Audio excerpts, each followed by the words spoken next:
Errar a gente erra todo dia, né? Mas a gente tem que acertar mais que errar e aprender com os erros.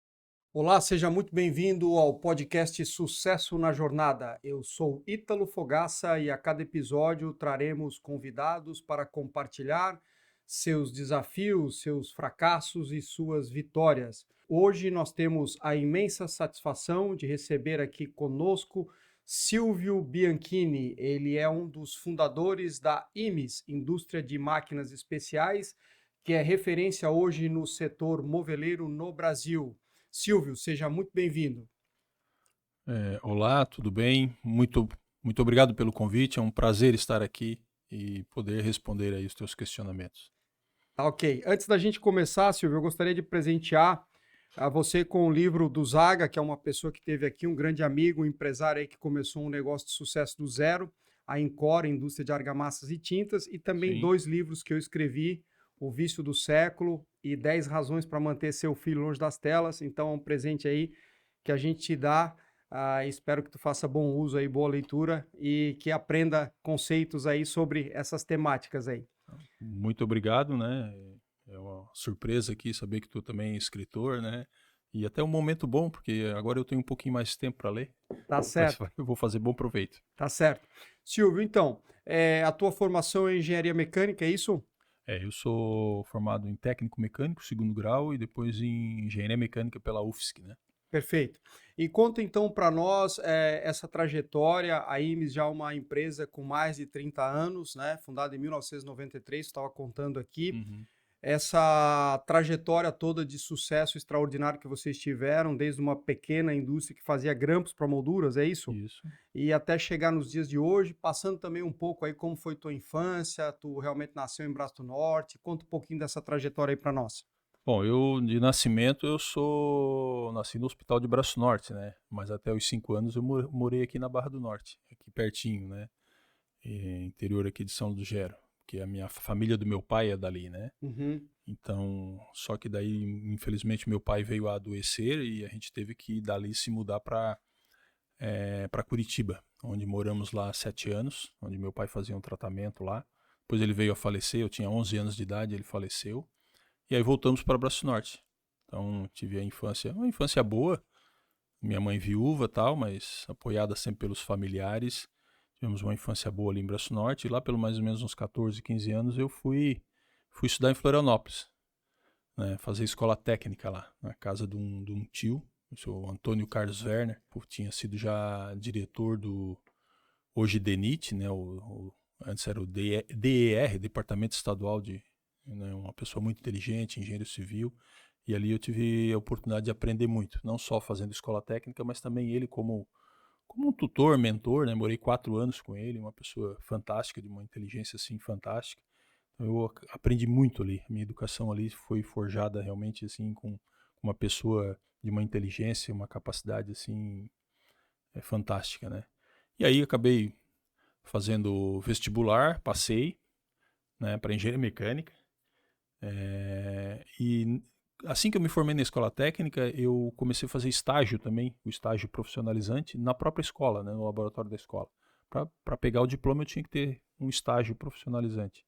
Então, eu fazia cursinho, fazia o estágio, e acabei passando na faculdade, no vestibular. Comecei a fazer faculdade, e aí a escola precisava de professor substituto, e acabaram me convidando para começar a dar aula, né? Então, eu Nessa comecei. época tu tinha que idade, quando tu Eu tinha lá meus 19 para 20 anos, né? já fosse lecionar? Já fui lecionar na escola técnica como professor substituto. A UIFSC, hoje IFSC, antes Escola Técnica Federal, hoje IFSC, estava montando a Escola Técnica de São José. Então eles me convidaram para dar aula ali, dava aula de soldagem, de desenho técnico, né? E aí surgiu a oportunidade de fazer um concurso público, acabei fazendo, passei, né? Me efetivei como professor efetivo do Instituto Federal. E fiquei ali dando aula e fazendo faculdade, até terminar a faculdade, me formar em engenharia. Então levei um pouco mais de tempo para me formar, porque eu dava 40 horas aulas no IFSC, fazia 40 créditos na UFSC, então realmente era bem puxado. Então eu acabei fazendo algumas matérias a menos, então acabei demorando um pouco mais de tempo para me formar, mas me formei. Quando eu me formei, eu vi que gostava muito de dar aula, mas não era o que eu queria para minha vida, né? Não era aquilo ali que eu queria. Não queria ser funcionário público. Não tem nada contra funcionarismo público, mas não era aquilo que eu queria escolher para minha vida. E acabei mandando meu currículo para algumas empresas, mandei aqui para o Grupo Moldurarte, em Braço Norte, e eles me contrataram acabaram aceitando e me contrataram como engenheiro. Então, pedi demissão lá na escola técnica, vim trabalhar aqui como engenheiro, primeiro engenheiro mecânico aqui da Moldurarte, porque a Moldurarte na época, o mercado fechado lá, na época antes do Collor ali, né, na época lá do Sarney, depois veio Collor e tal, mercado fechado, então era quase impossível importar máquinas. Uhum. A Moldurarte, ela desenvolvia os seus próprios equipamentos para fazer moldura. A Então, Moldurarte fabricava... a Moldurarte lá, onde era a Catarinense, uma das fábricas deles, eles tinham um setor lá que era específico de fabricação de máquinas. Todas as máquinas deles eram fabricadas por eles mesmos, né? Eu e meu irmão sempre conversávamos em montar um negócio, né? Tínhamos essa veia empreendedora. Meu pai já tinha um negócio quando era vivo, junto com os irmãos aqui no interior na Barra do Norte, aqui, né? O Charles trabalhava na Moldurarte também ou não? Não, o Charles ele trabalhava na Evel, que Na Evel, de panelas. esmaltados lá. Ele tinha lá uns 5% lá, que é da família da minha mãe, né? Então ele trabalhava lá, tal, mas só que ele estava insatisfeito lá também. Então ele queria sair. Eu disse: então vamos montar uma empresa para nós. O que nós vamos fazer? Vamos fazer grampo para moldura. Porque naquela época não existia o grampo no Brasil, era só o que tinha era importado. Então surgiu a ideia de fazer esse grampo. A gente viu uma oportunidade naquilo ali.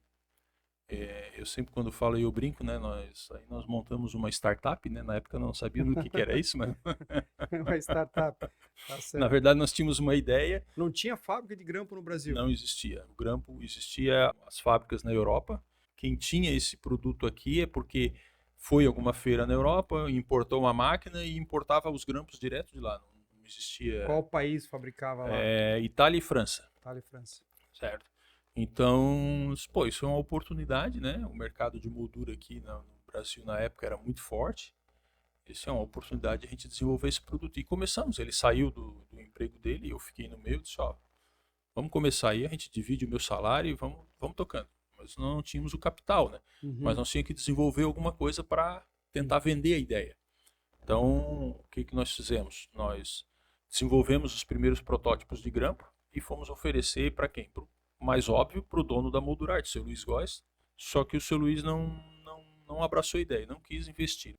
Como a gente desenvolveu o primeiro protótipo, o Salésio disse: eu quero investir em vocês. Aí, Mas vocês precisaram fazer não só o grampo, como as máquinas que fabricavam os grampos. sim. Mas Então, a isso ideia foi todo um inicial desafio. todo um desafio. A ideia inicial é a seguinte: bom, vamos montar uma empresa, vamos oferecer o grampo, porque já existiam algumas máquinas importadas no mercado, então a ideia inicial, vamos fazer o grampo para fornecer para essas máquinas, e aí vamos desenvolver a nossa também, né? Então, foi o que aconteceu. O Salésio aportou um dinheiro inicial, um capital inicial. Na época eu transformei em dólar, né? E foi mais ou menos um capital inicial em torno de $30.000, foi o capital inicial que ele aportou na empresa. E eu sempre digo, ele deu dinheiro para nós e nunca perguntou o que a gente fez com o dinheiro, né? Então, isso é um motivo de orgulho para a gente, né? Porque a gente realmente começou o negócio ali. Isso em 1993. Isso em 1993. Então, $30.000, estamos falando aí de uma boa quantia para a época, né? Vamos atualizar isso aí hoje, talvez uns R$300.000, né? Mais ou menos assim, num chute, né? Mas deu para começar o negócio, compramos algumas máquinas usadas, certo? E começamos a desenvolver. O grande desafio era desenvolver a máquina de fazer grampo, porque a gente fez os protótipos de uma maneira artesanal, mas eu precisava da escala industrial para isso. Mas fazendo uma atualização desse capital, Silvio, se tu pegar, eu lembro que na época, em 1994, um carro popular custava 0 quilômetro, mais ou menos uns $7, $8 mil. Então tu vê aí que daria para comprar uns 4 carros populares. Hoje um carro popular custa aí o que? Uns 100 mil. Então nós estamos falando de uns 400 mil. 400, 300, 400 mil, mais ou menos. 400 mil reais. Ok, mais então ou esse foi o menos, capital inicial. capital inicial. Mas aí vocês desenvolveram o grampo para atender essa necessidade que não tinha. Tinha as máquinas que faziam a aplicação desse grampo, mas o equipamento para fabricar esse grampo não era. Esse foi o grande problema. Nós levamos 1 ano e meio para chegar a uma máquina que pudesse produzir o grampo em escala industrial, Uhum, certo? E econômica, né? Só que esse 1 ano e meio nós precisávamos sobreviver, né? sim. E E vocês aí acharam que em 6 meses faziam? nós achávamos que 6 meses fazia, né? Nós tínhamos a ideia de como fazer a máquina, mas não tínhamos os recursos, né? Uhum. Certo? Aí, vamos dizer, na nossa cabeça estava lá o projeto de como fazer o grampo, Na mas, teoria mas funcionava. mas produzir essa máquina, que era uma máquina bastante precisa, bastante, né? Porque hoje, para ter uma ideia, a nossa máquina ela faz em torno de 300, ela bate 350 grampos por minuto. Quer Uhum, dizer, é uma máquina bastante rápida, né? uhum, Então, o que nós fizemos? Aí é onde vem o nome IMES, né? IMES é a abreviação de Indústria de Máquinas Especiais. uhum, Por quê? Porque a gente começou a fazer máquinas especiais para poder sobreviver, certo? Então o foco era o grampo, mas enquanto nós não tínhamos o grampo, nós tínhamos que sobreviver. Então nós começamos a fazer máquinas especiais. E aí a gente fez vários tipos de máquina. Eu me lembro que a gente fez uma máquina, uma vez uma linha de máquina para envasar água mineral.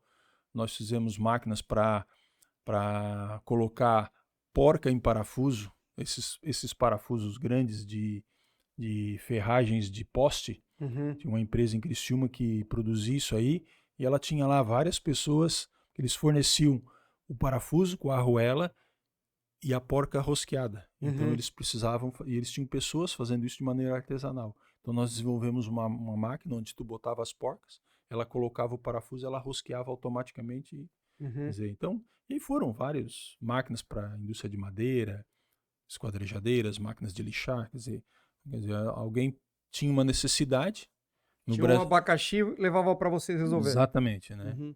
E paralelo a isso aí, fomos desenvolvendo a máquina de fazer grampo. Então, depois de 1 ano e meio, mais ou menos, a gente começou a máquina ficou pronta e começou a produzir em escala industrial. Aí as coisas começaram a ficar mais fáceis. Por quê? Porque daí nós tínhamos o grampo em escala industrial, o nosso concorrente era importado, aí nós também desenvolvemos fornecedores de matéria-prima, né? Tudo isso aí Uhum.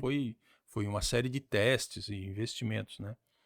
Então, quando começamos a produzir o grampo, paralelo a isso, a gente também desenvolveu a grampeadora, né? E aí até uma história interessante que a gente tinha a grampeadora, vendia a grampeadora para o cliente, mas a gente não tinha o grampo.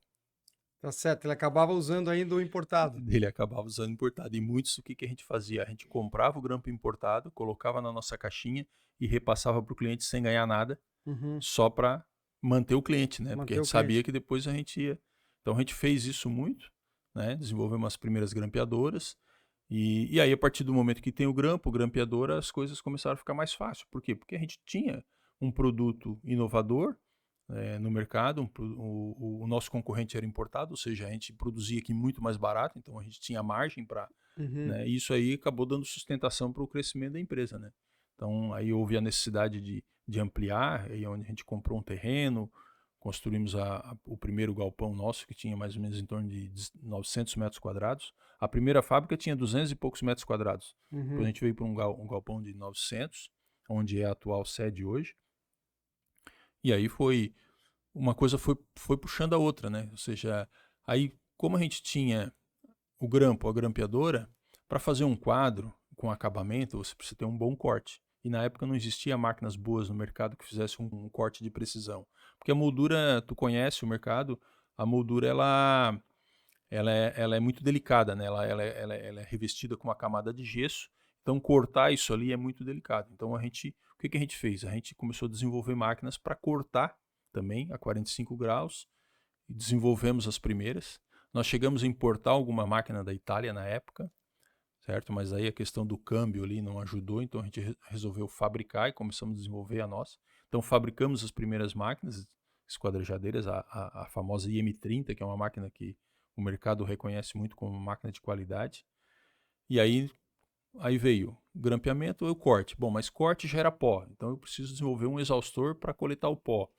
E a gente começou a vender isso aí também na indústria de madeira, por exemplo, fabricantes de porta, a indústria de móveis, em alguns casos, precisavam desse tipo de equipamento. Então a gente viu um mercado na indústria moveleira. E aos poucos a gente foi migrando para esse mercado, colocando esses produtos que nós tínhamos, como a gente viu essa oportunidade, colocando nesse mercado moveleiro, né? E participando de algumas feiras nesse segmento para expor nosso produto, né? Uhum. E essa migração de vocês fazerem máquinas especiais para terceiros e depois, eu acredito que hoje vocês não fazem mais esses projetos aí, que na verdade, falando português bem claro, né, o Silvio, isso aí são abacaxis, né? Porque tudo que vem da necessidade aí, eu tenho algumas máquinas que eu fiz aqui para atender necessidade específica minha. A gente pensa que vai ser fácil e às E vezes não é. não é, né? Na verdade, Vocês pararam quando de fazer esses projetos especiais? a gente parou se eu não me engano, foi em torno de 97 ali. Nós começamos a empresa em 93 e eu acho que em 97. 97, o que aconteceu? Como a gente começou a importar algumas máquinas de corte da Itália, eu fui numa feira na Itália. E lá eu realmente, né, ganhei um banho de loja, né? Porque você sai aqui do mercado e vai para a Itália numa feira do segmento de máquinas para madeira e coisa, foi uma coisa fantástica, né? Foi assim, eu nunca tinha nem saído do país, eu sempre digo, na época eu nunca tinha ido nem no Paraguai. Então eu fui para a Itália sozinho lá. Foi uma explosão da. Fiquei 10 dias lá nessa feira e eu cheguei à conclusão que, primeiro, nós tínhamos uma boa capacidade de produzir, né? Nós tínhamos já investido na fábrica e tal. Então o que nós precisávamos é melhorar o visual do equipamento, questão de cor, visual, que é o que os italianos tinham, design, melhorar o design da máquina. E nós tínhamos que parar de fazer máquina especial, porque fazer máquina especial é tu quebrar a cabeça para os outros ganhar dinheiro. Exatamente. Porque tu não ganha dinheiro com máquina especial exatamente por isso aí. Porque o cliente nunca quer pagar o projeto. Desenvolver uma máquina nova, muitas vezes, leva 1, 2, 3 anos. Hoje a gente desenvolve produtos novos que a gente vai fabricar em série.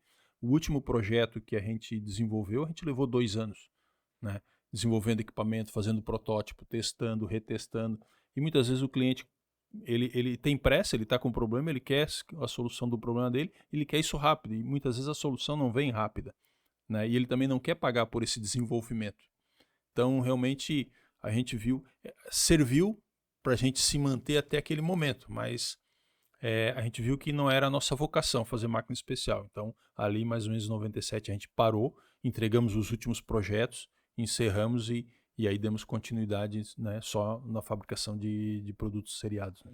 E o principal mercado nessa época realmente era o setor de molduraria. Molduraria, E exatamente, né? depois, como foi essa transição da molduraria para essas máquinas do setor moveleiro, que aí vocês têm a seccionadora, as coladeiras de fita, enfim, até contar um adendo aqui, a máquina 0001 nossa, né? Nós compramos a máquina, está aqui. Primeira seccionadora produzida já faz alguns anos, né? Então, está aqui há 16 anos. 16 anos. Aguenta o tranco, porque a gente descasca alguns pallets ali, né? A gente faz máquina boa demais, né? Daí 16 anos já era para te ter trocado, né? Já era para estar obsoleto e comprar outra, né? Realmente tem que baixar um pouco a qualidade. Eu tenho aqui na minha empresa, a gente fabrica aqui móveis e expositores e temos aqui as primeiras máquinas, quando a IMES fabricou e lançou no mercado, nós fizemos um negócio com a IMES, acabamos adquirindo. Essas máquinas estão no nosso Parque Fabril há 16 anos, desde 2009, vai fazer 17 anos, para 18 já, né? Se for fazer as contas certinho.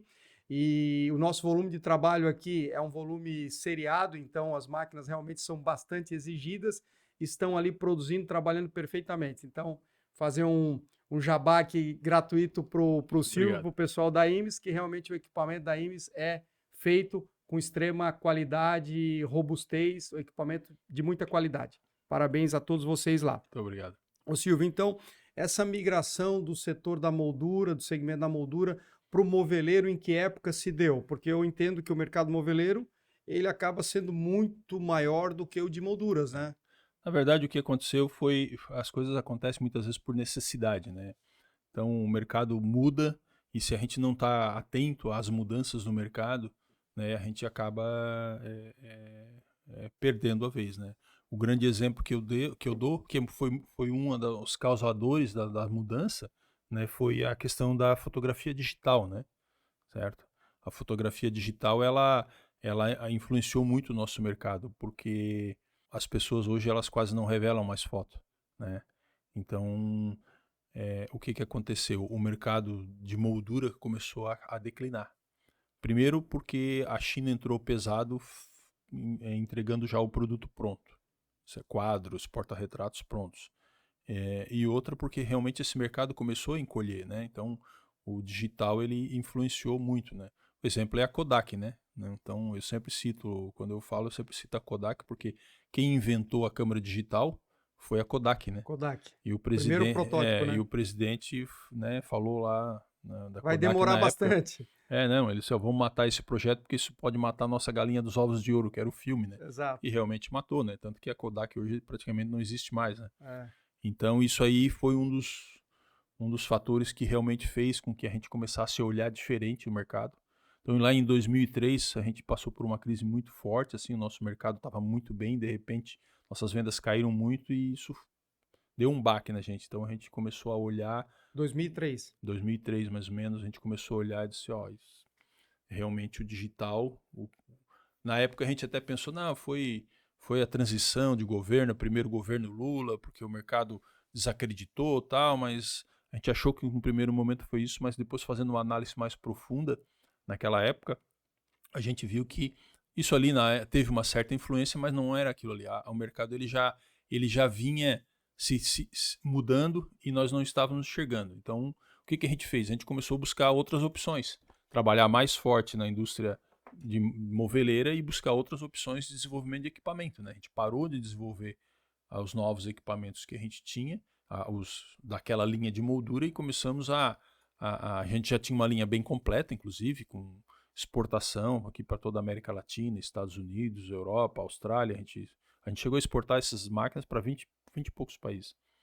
E então a gente começou a olhar, só que nem sempre é muito fácil, né, você fazer isso aí. Como a gente exportava, né, então eu sempre viajava muito visitando cliente e sempre ia muito a feiras, né, e eu uma vez fui numa feira na Alemanha e lá eu vi um equipamento que a gente já sabia que ele existia, já tinha alguém aqui no Brasil começando, mas ainda não tinha ninguém produzindo ou realmente colocando no mercado de uma maneira mais forte, que a gente chama hoje que é a esquadrejadeira de precisão, né?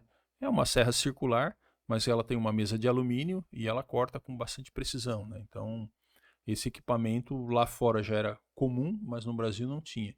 E lá a gente viu que um fornecedor, a gente achou um fornecedor na época que ele produzia essa máquina em Taiwan, certo? Uma qualidade muito boa, tal. E naquela feira a gente já fechou o primeiro container, disse, ó, é por aqui que nós temos que ir. Então lá a gente começamos esse produto importando. Uhum. Compramos o primeiro container e a gente expôs em São Paulo a primeira máquina. Encomendamos um container, mas pedimos para ele mandar uma máquina antes, Uhum. para a gente poder expor numa feira que a gente ia participar. E aí, naquela feira, a gente não vendeu nenhuma máquina, né? Chegou a primeira máquina, expomos lá. Foram E com o a nosso ideia de vender o concorrente, container inteiro. vendeu na época, eu acho que mais de 20. Eu digo, não, beleza, pessoal. Veja bem, ó, nós começamos agora, oferecemos a primeira máquina e tal. Calma que... E aí aí chegou a primeira importação, começamos a oferecer para os nossos clientes e tal. E em alguns meses, aí, em questão de 6 meses, um ano, a gente começou a vender muita máquina e hoje a gente ainda é líder, né, no segmento esse equipamento. A gente é a empresa que mais vende, né, que a gente hoje tem 3 modelos diferentes desse equipamento, né, e aí começamos a entrar forte na indústria de móveis. Aí começamos a visualizar um mercado até então que a gente também não conhecia, porque a gente via lá a indústria de porta, a indústria moveleira, até porque naquela época fazer móveis não é como se faz hoje, né? O marceneiro ele fazia móveis mais de madeira maciça, com compensado, usava fórmica, né? Hoje, basicamente, móveis numa casa é basicamente MDF, né? Uhum. Você usa madeira maciça numa cadeira, em algum móvel específico, mas a maioria o que é? Chapa de MDF cortada, trabalhada, né? Então, isso começou a mostrar um leque, um mercado também que estava em pleno, começando a se desenvolver. Você tinha móveis de MDF já nesse estilo que a gente tem hoje, fabricado pelas grandes, né? Uhum. Os grandes players do mercado, né? Todeskine, Carraro, essas empresas que estão aí até hoje, são marcas excelentes. Mas o marceneiro pequeno, ele tinha um problema, ele não conseguia mais concorrer com esses grandes, porque ele não conseguia fabricar móveis como eles fabricavam, né? Porque ele não tinha equipamento. Então a gente viu ali uma brecha no mercado. Então vamos desenvolver equipamentos para esse mercado, focado no móveis sob medida para o marceneiro de pequeno e médio porte. Esse é o nosso foco. Então a gente definiu o foco. Primeira máquina foi a esquadrejadeira. Daí, claro, coladeira de borda, né? Desenvolvemos a primeira coladeira de borda pequena. Aí nós já tínhamos uma linha de coletores de pó também, né? Ampliamos a linha e aí começamos a desenvolver toda a linha voltada para esse mercado, né?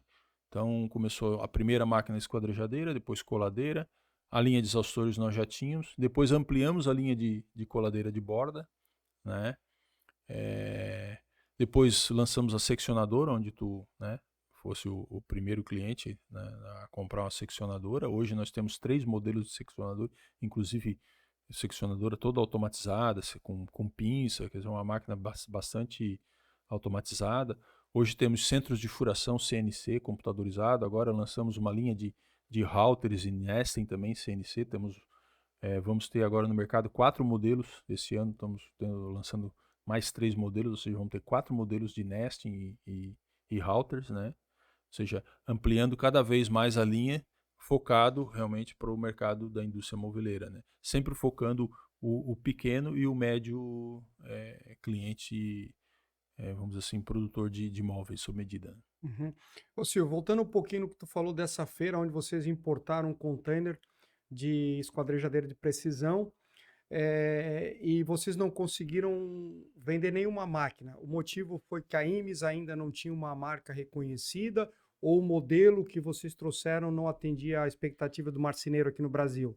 Era o modelo certo, né? O preço também não estava, mas realmente é isso aí.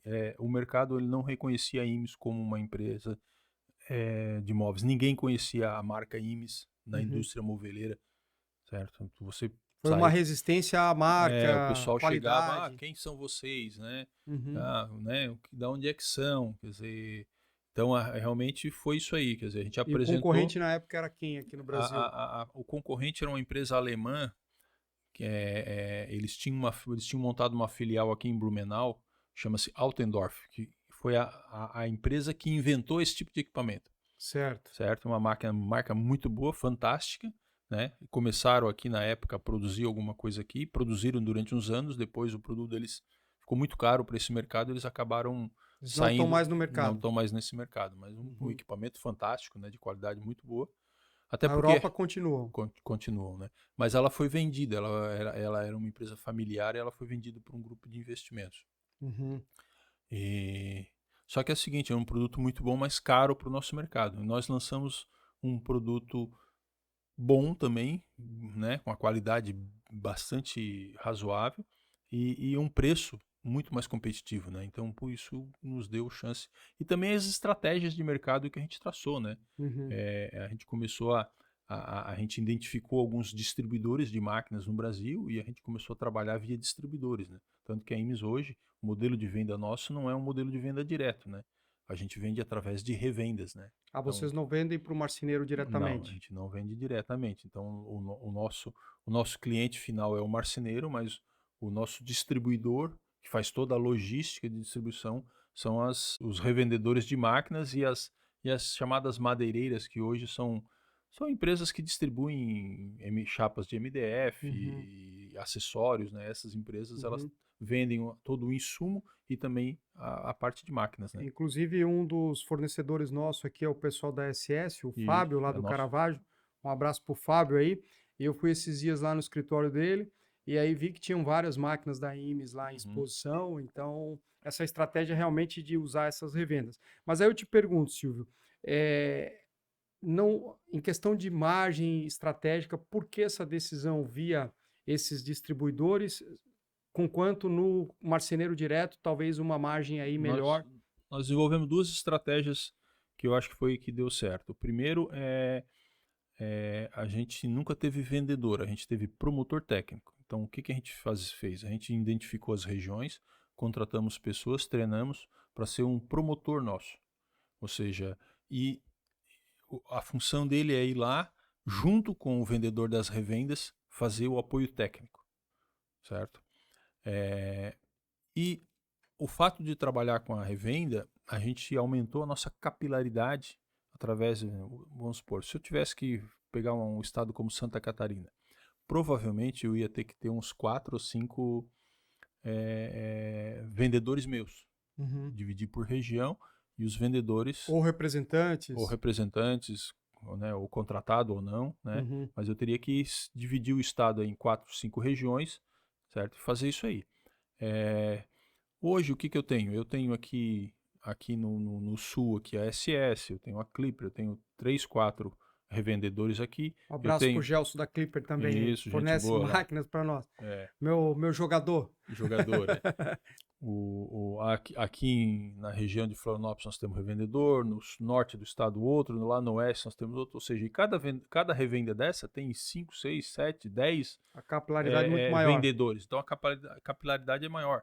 Então essa estratégia ela funciona muito bem, ou seja, esse pessoal oferecendo o nosso produto, levando a nossa marca, fez com que a gente começasse a ser reconhecido muito rápido. E claro, e nós dando um apoio técnico muito forte. Um suporte, né? Compra que é bom e vocês por trás dando a retaguarda. Você pega um vendedor da revenda, ele tem 10 mil itens para vender.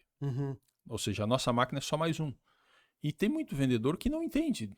Ele entende de dobradiça, de corrediça, de MDF, mas não entende de máquina. Né? Tem aquele que gosta de máquina e entende de máquina. Então, quer dizer, isso faz parte da personalidade de cada pessoa.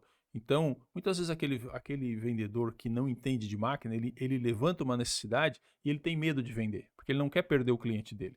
Ele não quer vender o produto errado. Então, o que ele faz? Ele chama o nosso pessoal para apoiar ele.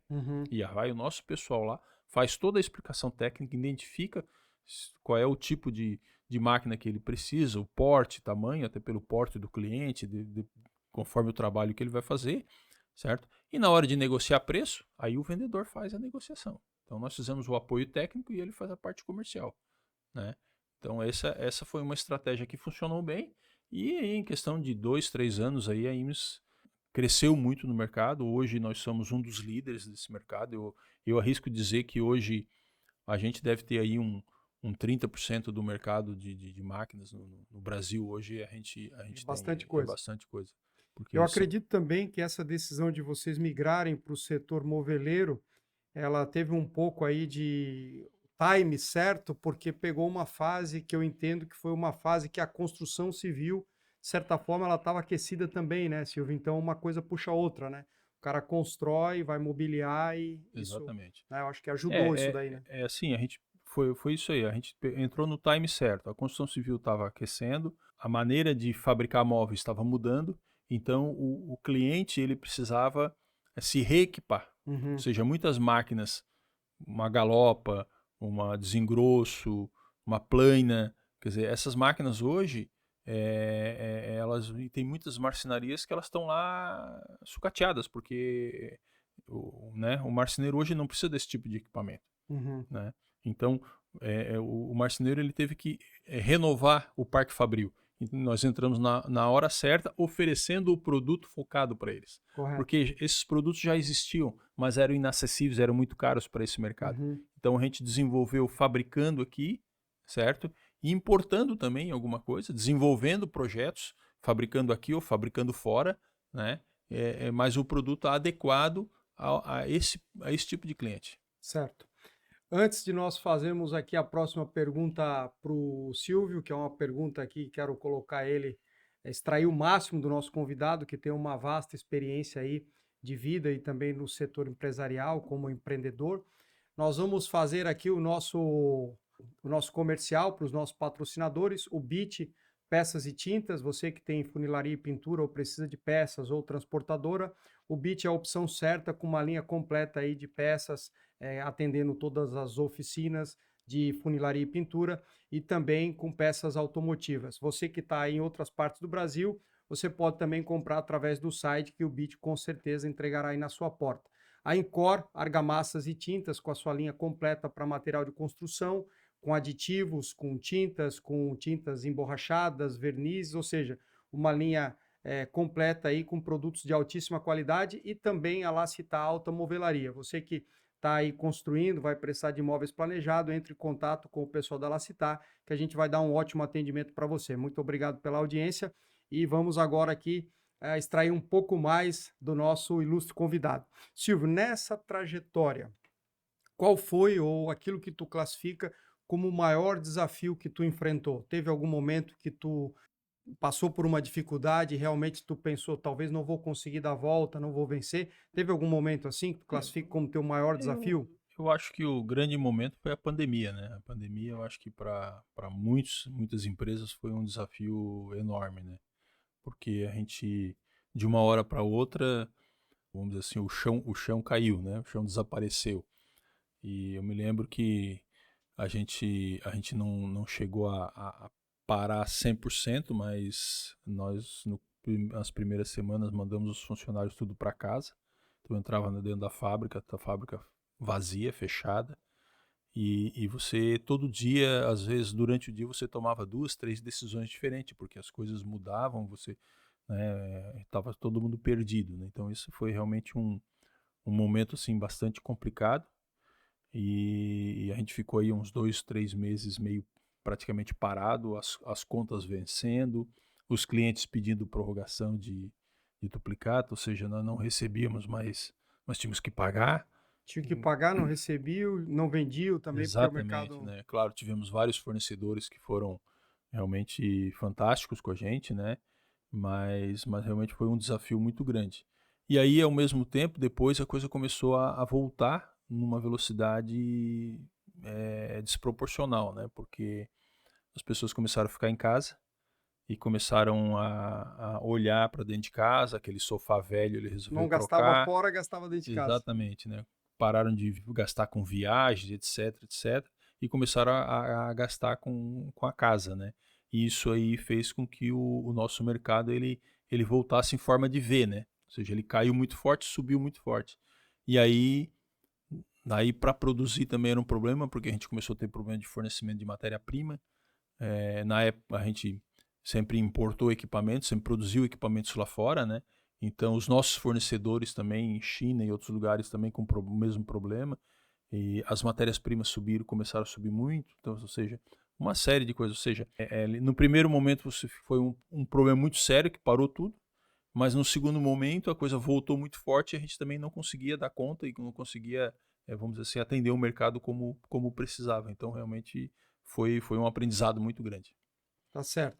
Silvio, nessa trajetória toda, o que que tu classifica como o maior erro teu? Teve algum momento assim que tu disse essa decisão foi errada, não realmente não deveria ter tomado esse caminho? Eu analiso a questão do erro, o Ítalo, eu sempre falei o seguinte, errar a gente vai errar sempre, o que a gente precisa é acertar mais do que errar. Então, fica difícil aqui eu te dizer o seguinte, qual foi o maior erro? Eu acho que não tem o maior erro, eu acho que foram vários momentos que a gente errou, mas que a gente soube usar esse momento como um aprendizado, né? E fazer diferente.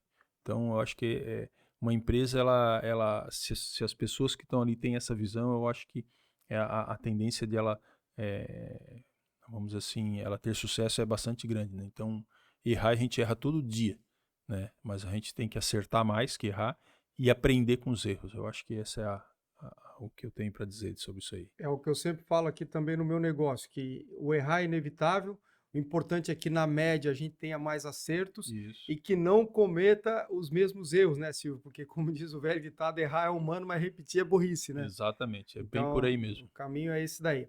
Ô Silvio, uma outra questão que eu vejo que a Imes tem uma particularidade bastante positiva, a gente vê que negócios, né, tem aquele ditado que diz que meia sopra o pé e ainda fura. Uhum. E a Imes é uma sociedade aí que dura mais de 30 anos, com 4 pessoas, que é você, o Charles, teu irmão, o Gustavo e o Cleiton. Cleiton, né? Então, o que fazer, qual é o segredo para esse casamento, digamos assim, entre 4 pessoas, às vezes em duas já não é fácil, tá dando certo aí há mais de 30 anos. Tem algum segredo? Eu acho que o segredo é muita seriedade, muita honestidade, né? E muito diálogo, né?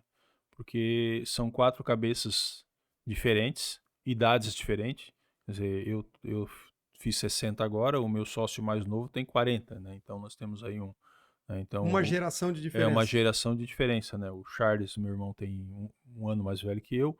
O Cleiton é 10 anos mais novo que eu, então, ou seja, nós temos aí essas diferenças. Mas é assim, ó, muita honestidade e muito diálogo e muito respeito, né? Então, nesses 30 anos a gente nunca teve uma discussão, é, claro, troca de ideias, um não concordar com o outro, isso é comum, certo? Mas sempre com muito respeito, né? Então acho que esse é o segredo, né? Porque é muito difícil dizer quem tem mais razão que o outro, né? É, eu tenho um pensamento, eu acho que eu estou certo. Tu tens o teu pensamento, eu acho que estão certo. O que nós temos que fazer é chegar a um consenso, né? Uhum. E nunca vai ser unânime, né? Porque já dizem aí os filósofos aí que a unanimidade é burra, né? Certo. Então realmente esses quatro cabeças pensantes, trocando ideias com muito respeito, eu acho que esse é o segredo do Mas negócio. quando tinha alguma decisão estratégica na mesa, vocês faziam uma votação ou não tinha esse tipo de A votação? gente Era. sempre discutiu muito, é tipo uma votação, não tem uma votação assim oficial, mas Uhum. sempre discutiu muito, cada um dá a sua opinião e no final a gente acaba, não, realmente vamos por aqui então. Todo mundo concorda por aqui? Então Uhum. tá, então vamos por aqui. Sempre teve um mediador. Eu sempre fui meio um mediador do negócio, até porque oficialmente eu sempre fui o diretor da empresa, né? Uhum. Então a gente acaba discutindo tal, os três olham para mim e eu digo, vamos lá, pessoal, não, acho que vamos por aqui, né? E aí vai um pouco do feeling também de tu sentir, né? O Uhum. que cada um quer, qual é a ideia, e muitas vezes mesmo tu achando que de repente eu poderia achar que o caminho a ser tomado era outro, mas não, acho que eu vou por aqui porque tem respeito à ideia deles, e lá na frente se a gente vê que não é aquilo ali, a gente corrige a rota né? Então, tem que ter esse bom senso, né? Tá certo. Ô Silvio, essa trajetória desde 1993, quando vocês começaram, na época era você, o Cleito, o Charles e o Gustavo. Gustavo. E quantos funcionários tinha no início e quantos funcionários hoje, colaboradores a IMES tem, assim, qual a dimensão Quando nós desse? começamos a IMES, eu tinha meus 27, o Charles 28, o Clayton tinha 17 e o Gustavo tinha 7, né? Porque, na verdade, o pai deles que fez o investimento, com o Uhum. objetivo, claro, da Sociedade para os Filhos, mas o nosso primeiro sócio oficial no papel foi o Salésio, que era, Uhum. porque até os filhos eram de menor, não podiam ser sócios, né? Uhum. Assim que o Clayton teve idade para poder ter uma empresa, aí a parte do Salésio veio para ele e tal, e aí os acertos deles de família lá acabou ficando 25 para cada um dos dois irmãos lá, né? Então a gente veio se desenvolvendo. A empresa começou muito pequena, com 3, 4 funcionários, né? Na época, inclusive, nos primeiros meses eu não trabalhava na empresa, eu trabalhava no grupo Moldurarte, então quem trabalhava lá era o Charles, o Clayton, a minha esposa, que fazia a parte administrativa lá, e tinha lá 2 torneiros mecânicos, mais 2, eram lá 5, 6 pessoas, né? Uhum. Então, isso lá em 93, né? E aí a gente foi desenvolvendo, buscando, comprando mais equipamento e tal, né? E foi crescendo, né? Ao longo desses anos, né? Esse ano a gente já chegou a ter 250 funcionários, tá? No ano passado, retrasado. Uhum. E só que o mercado nosso ele tem mudado, a gente tem investido mais em automação, em processos, em terceirização. Então hoje oficialmente a nossa empresa está mais ou menos com uns 180 funcionários. Ô Silvio, e com relação às dificuldades como empreendedor, quais são as dificuldades que tu enfrentou no início da tua jornada e que tu vê hoje para quem está começando um negócio? Tu entende que os desafios são os mesmos ou essa dinâmica aí mudou? Eu acho que a dinâmica mudou, né? Eu acho que há 30 anos atrás era um desafio. Como empreendedor, eu tive que. Veja bem, eu era um cara recém-formado, né? Nunca tinha trabalhado, praticamente, tinha trabalhado como professor. Trabalhei 7, 8 meses lá no grupo Moldurarte, mas nunca tive empresa. Então eu tive que aprender a empreender, né? Então, só que eu fui buscar isso, né? Então, Eu fui buscar, na época, o Sebrae apoiava muito as empresas, tal, eu fiz muito curso. Eu acho que teve um ano ali que eu fiz mais de 10, 15 cursos de Sebrae, de marketing financeiro, né? Quer dizer, você monta uma empresa, né? Se eu vou produzir esse copo, eu tenho que saber quanto é que ele custa, né? Então, você tem que aprender a fazer isso aí, muitas vezes, né? Por mais que eu tenha conhecimento técnico de engenharia, fazer custo, né? E a maioria faz errado, né? Faz errado, né? Então, assim, parei, como é que se faz custo, né? Então, eu fui atrás disso aí, Então, na época era assim. Hoje, eu preciso disso também, só que hoje eu acho que as tecnologias, elas estão mudando muito rápido, né? O advento da internet, a gente estava falando agora dessa questão de rede social, a empresa não pode ficar fora disso aí, né? O mercado está aí, é a nova realidade, por mais que muitas vezes você não goste, mas é uma realidade. Então, o empreendedor atual, eu acho que ele tem que ter essa dinâmica. A dificuldade hoje é a velocidade que as coisas mudam, né? E você tem que acompanhar isso aí, tem que ter essa visão de acompanhar, ou se você não tem essa capacidade, mas é buscar pessoas que tenham essa capacidade. Eu acho que o grande desafio de uma empresa é você montar a sua equipe, né? Então você tem que ter uma equipe capacitada, né? Por mais que você não tenha o conhecimento, mas busca quem tenha e traz para a empresa para poder desenvolver o que você precisa, né? Então hoje o grande desafio é a velocidade da mudança. É esse que acompanhar isso aí. Tá certo. E eu vejo também, Silvio, fazendo um adendo no teu raciocínio, que hoje o empreendedor ele tem que ser bastante psicólogo também, né? Porque tem toda uma dinâmica aí para gerir pessoas que me parece que está um pouco mais difícil do que era há 20, 30 anos atrás. Talvez a própria internet, como você falou, está mexendo um pouco com a cabeça das pessoas, e tu tem que ter esse tato, essa sensibilidade, porque senão tu acaba não tendo ninguém para trabalhar do teu lado, né? Não, realmente esse é um grande desafio hoje, né? Você lidar com pessoas, né? Saber entender a cabeça das pessoas. Isso, na verdade, isso sempre teve, né? Hoje talvez está um pouco mais em evidência. Por quê? Porque as necessidades mudaram, né? Antigamente o acesso às coisas era muito mais difícil, hoje é muito mais fácil, então as pessoas têm uma necessidade diferente, né? Um exemplo, há um tempo atrás, nós tínhamos um benefício lá para os nossos funcionários. O funcionário que não faltasse, a empresa dava uma cesta básica, por exemplo. E que tinha gente que adorava aquilo lá. Né? O cara saiu final Se esforçava para ganhar. se esforçava para ganhar, não faltava, tal, não sei o quê. Porque aquilo lá, além de complementar a renda, era um prazer que ele tinha de ter aquilo lá, levar, ir para casa, a esposa, ó, tá aqui e tal. E ele passava, era comida para o mês, né? Uma cesta generosa. E aí a gente começou a perceber que as pessoas, as pessoas mais velhas da empresa continuavam dando valor. E eram as pessoas que também não faltavam. As pessoas novas, elas não davam valor para aquilo ali, certo? E aí tu começa a analisar e entender que não adianta você querer tratar pessoas diferentes, tratar igual. Uhum. Você tem que tratar pessoas diferente. Correto. Cada um tem uma necessidade diferente. Então, qual é o desafio da empresa hoje? É conseguir visualizar isso e, dentro da nossa legislação engessada, conseguir fazer isso também. Uhum. Eu tinha um funcionário lá que ele não tinha jeito de chegar antes das 9 horas da manhã. O horário dele era 7h30, Uhum. certo? Mas o cara chegava às 9h30 e ele ficava até meia-noite trabalhando.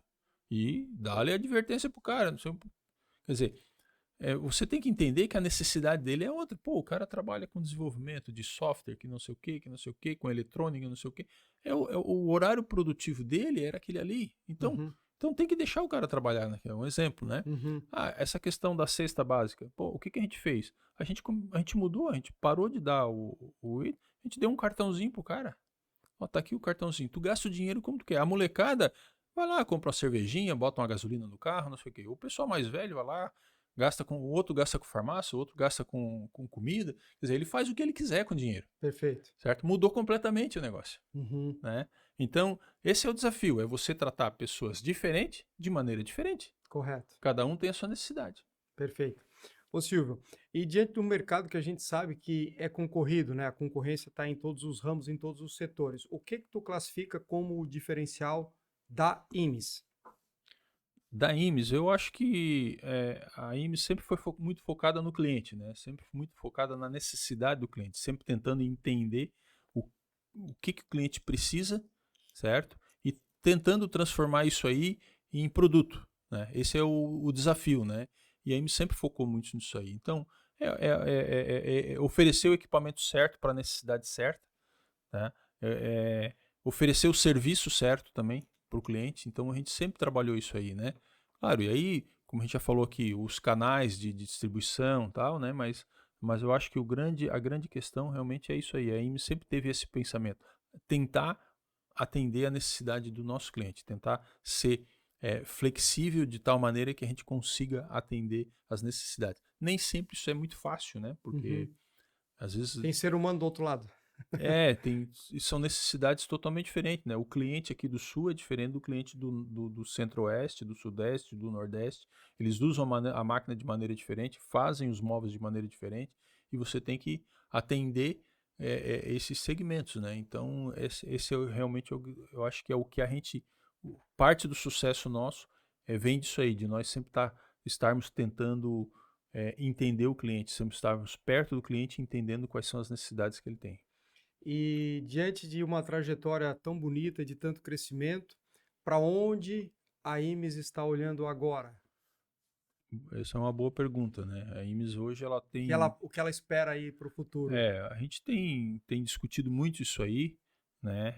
Existem alguns desafios nossos agora. O mercado ele continua mudando. Nesse momento a gente está percebendo uma mudança bastante forte no mercado. Um exemplo, por exemplo, hoje a China está muito forte, né? A China ela sempre foi muito voltada à exportação, mas no nosso segmento ela sempre teve muito concentrada ao crescimento da construção civil na China, né? Eu não sei se tu já fosse lá, mas a China, Fui em 2012. em 2012, se tu for lá, a China é outra China, né?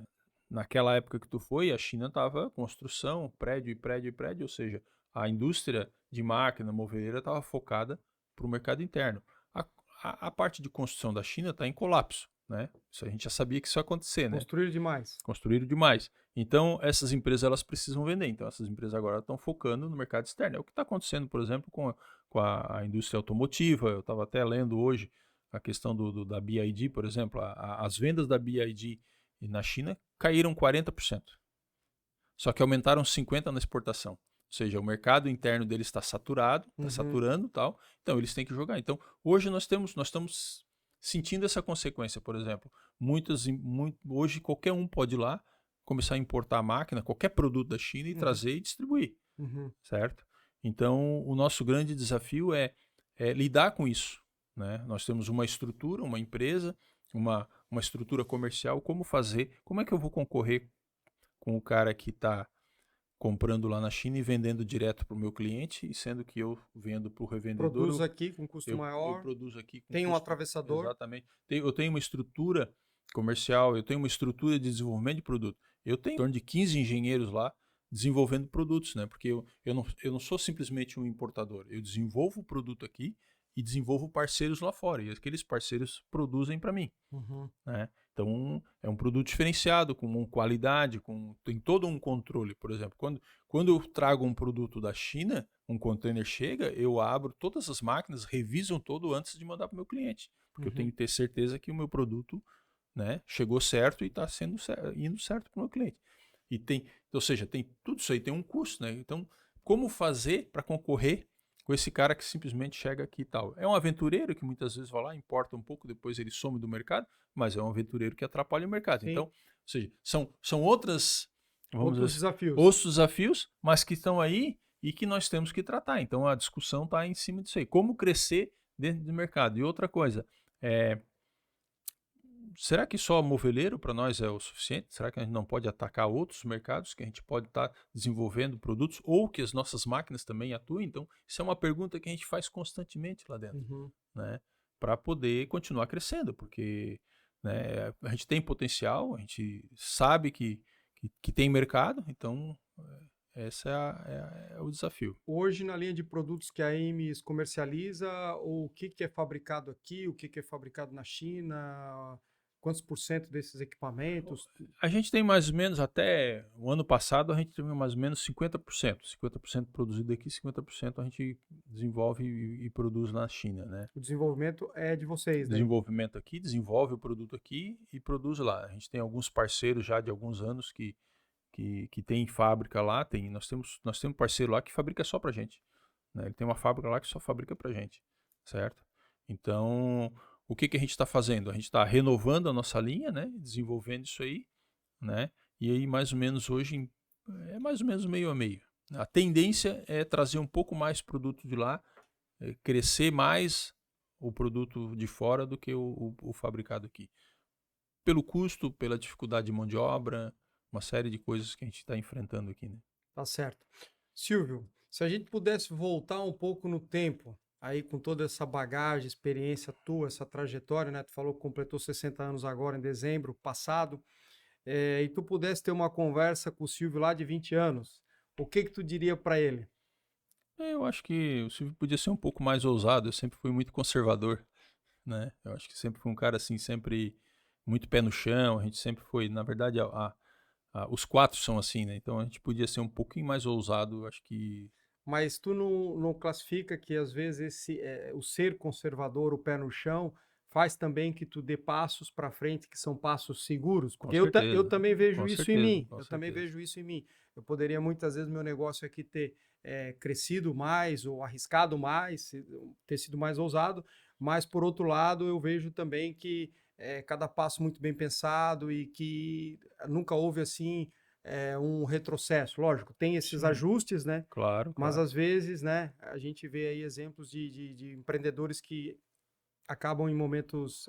Não, aí você vê vários exemplos, né? Tem aqueles que foram ousados, deram muito certo, e tem aqueles que foram muito ousados e não deram certo, né? Então, mas se fosse um pouquinho mais ousado, não precisa ser muito, mas um pouquinho, eu acho que a gente estaria um pouco mais na frente, né? Mas não que eu me arrependa de tudo que fiz, não, absolutamente não. A gente Eu, te- eu não me arrependo de nada, tá né? certo. Porque vamos dizer assim, o que a gente falou ainda há pouco, né? A gente errou bastante, mas acertou bastante. Então, tudo aquilo que a gente fez foi baseado naquela experiência que tu tinha naquele momento, né? Hoje as minhas decisões são tomadas baseado na experiência que eu tenho hoje, né? Amanhã, né? Se eu olhar para trás, eu posso até dizer assim, pô, aquilo lá eu podia ter feito diferente. Mas a decisão foi tomada na experiência que eu tinha. Eu não tinha experiência suficiente para tomar outra decisão, né? Então, Uhum.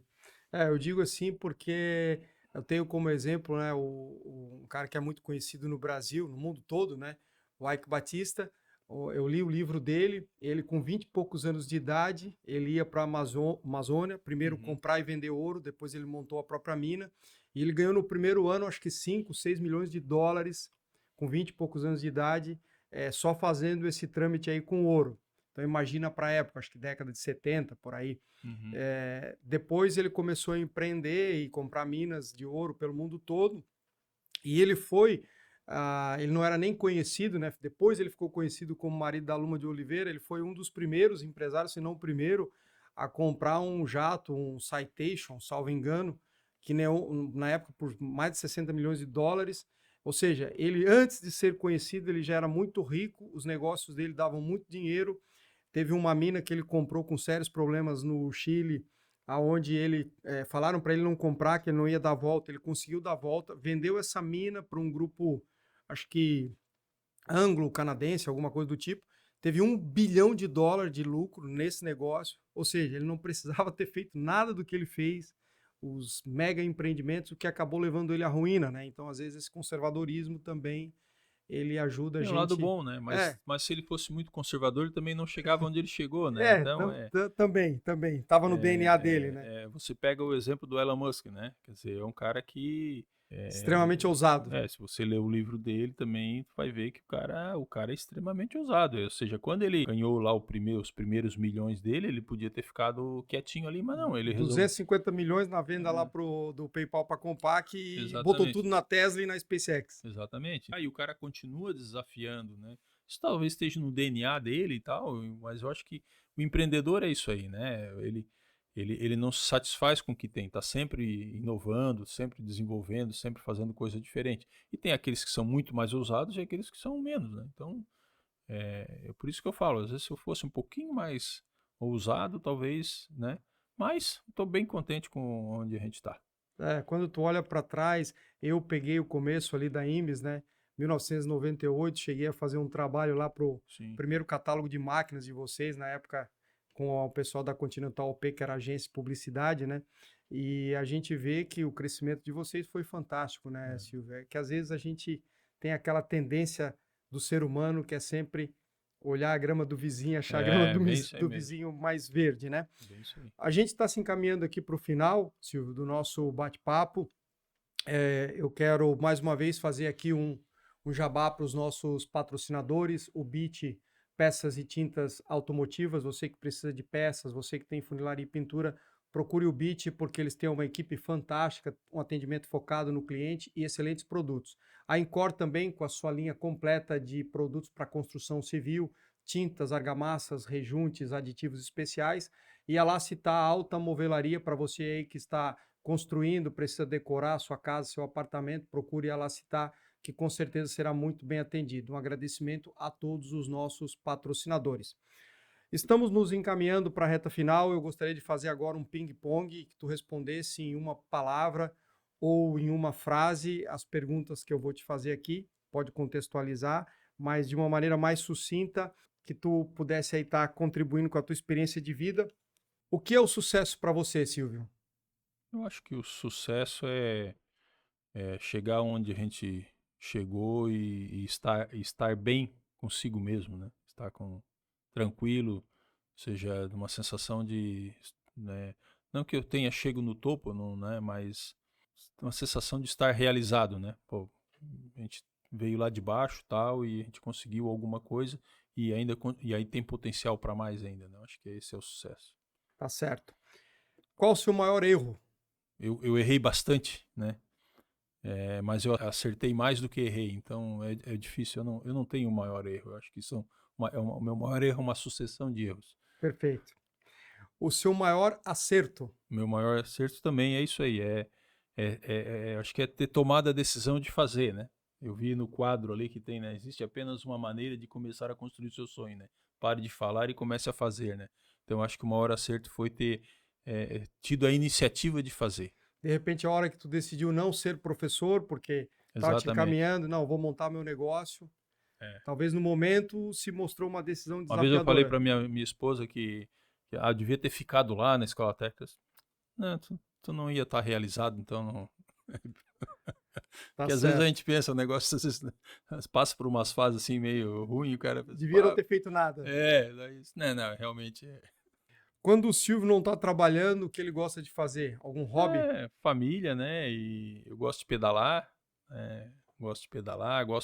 eu tenho uma oficininha atrás de casa, um galpãozinho que eu fiz lá, gosto de fazer minhas coisas lá, de mexer, de minhas ferramentas, tá sempre fuçando em alguma coisa. Aquilo ali para mim é um anti-estresse. Tá certo. A recomendação de um livro. Um livro, o livro que mais me impressionou, eu já li vários de Michael Dell, de vários de Elon Musk e tal, mas o livro que mais me impressionou foi do Jack Welch, Jack Definitivo, né? Do da GE. O cara da GE. Foi o primeiro livro que ele escreveu, eu li aquele livro e eu vi ele mostrou ali a visão de quando ele começou tal, e né, a visão de pegar uma empresa que valia na época lá 100 bilhões de dólares e transformar numa empresa de mais de 500 bilhões de dólares quando ele se aposentou, né? Então é um cara realmente de uma visão fantástica, né? E eu acho que esse livro aí vale muito a pena ler. Tá certo. A recomendação de um filme. Filme. Um filme que eu assisto pouco filme, não tenho muita paciência de assistir, mas um filme que eu gostei é O Gladiador, né? O Gladiador. Pelo exemplo de liderança, aquele filme ele transmite muito isso aí, né? A liderança pelo exemplo, né? Pelo exemplo. É. E falou do filme O Gladiador. Eu tive no Marrocos e eu fui numa cidade chamada Ouarzazate. Lá tem os estúdios onde eles gravaram aquelas cenas que aparecem lá no deserto, das Uhum. lutas e tal. Legal, É né? nesse local lá. Muito Então, legal. o filme realmente é um filme muito bonito. Tem uma mensagem ali subliminar bem interessante. É. Silvio, o que é a vida? Não, acho que a vida é um sopro, né? Passa rápido mas a vida é você estar com as pessoas, com os amigos, com a família, né? Eu acho que é viver de uma maneira intensa, mais tranquila, sempre procurando fazer as coisas certas, fazendo o bem, podendo sempre se doar também um pouco, né? Então acho que isso é viver. Tá certo. Então, eu gostaria de agradecer ao Silvio pelo tempo, pela presença aqui no nosso estúdio, compartilhar um pouco da sua história de vida, de tudo aquilo que ele passou. Considere se inscrever nesse canal, porque a gente está imbuído de trazer pessoas aqui como o Silvio, que só tem a somar, compartilham suas dificuldades, seus desafios, sua trajetória. E a cada episódio a gente tem um convidado aqui que com certeza vale muito a pena ouvir sua história, sua trajetória, seus desafios, né? Muito obrigado, Silvio, pela tua presença aqui, por compartilhar conosco um pouco da tua história de vida e espero aí que nessa nova etapa aí tu possa continuar essa pessoa fantástica que tu é e cada vez crescendo mais. Eu que agradeço, né? Muito obrigado e parabéns pela iniciativa. Realmente, eu acho que é um programa bastante interessante e é importante. Eu gosto muito de ver, assistir, escutar esses podcasts, porque a gente sempre está sempre aprendendo, né? Então, parabéns. Tá bom, muito obrigado, Silvio. Valeu.